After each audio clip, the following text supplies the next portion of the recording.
IBM Worklight Developer Edition 5.0 simplifies the development of mobile web, hybrid, and native applications across multiple mobile platforms, including iOS, Android, BlackBerry, and Windows Phone.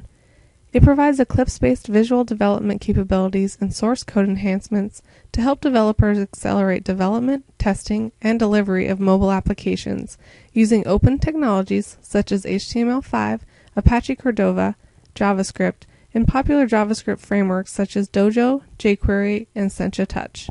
Now that IBM Worklight Developer Edition 5.0 is available as an image on IBM SmartCloud Enterprise, the time it takes to get up and running with Worklight just got that much shorter.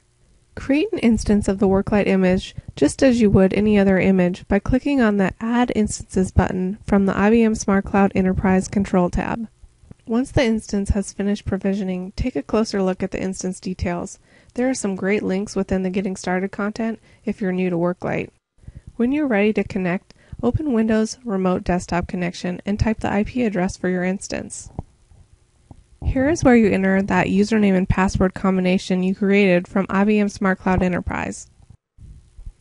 Once you're in, you'll notice an icon on the desktop to open up the Worklight Developer Studio.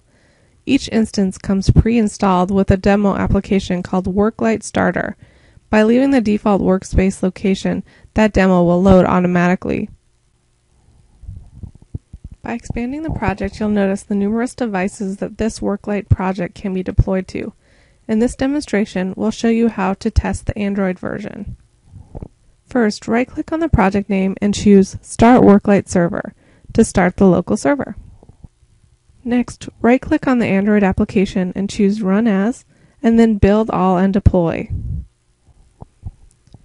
Watching the console, you'll see that there was an error deploying the Android application. It says we're missing the Android ADT plugin. To get the plugin, return to the SCE Control Panel Getting Started section, and you'll see a link with instructions on how to install. Copy the URL into the remote desktop for ease of use.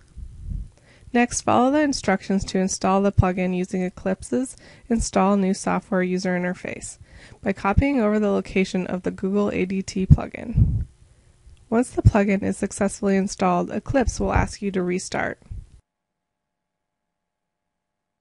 On restart, you'll see a screen to complete the install.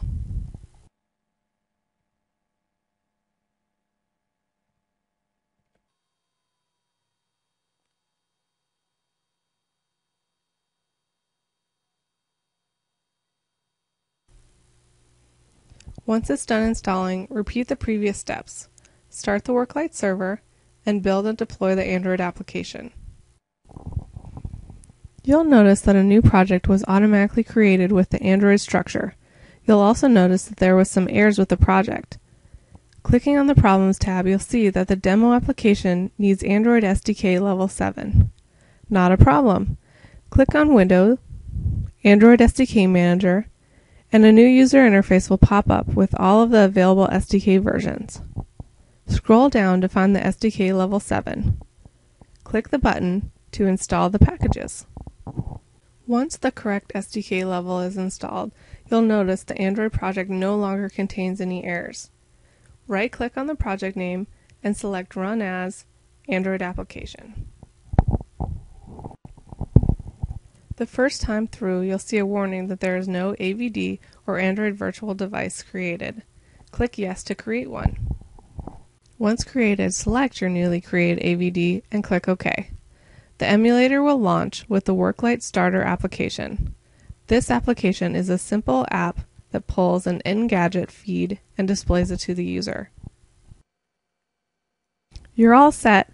You have successfully provisioned an instance of IBM Worklight Developer Studio version 5.0, installed the Android SDK plugin, and ran a sample application on the remote desktop Android emulator.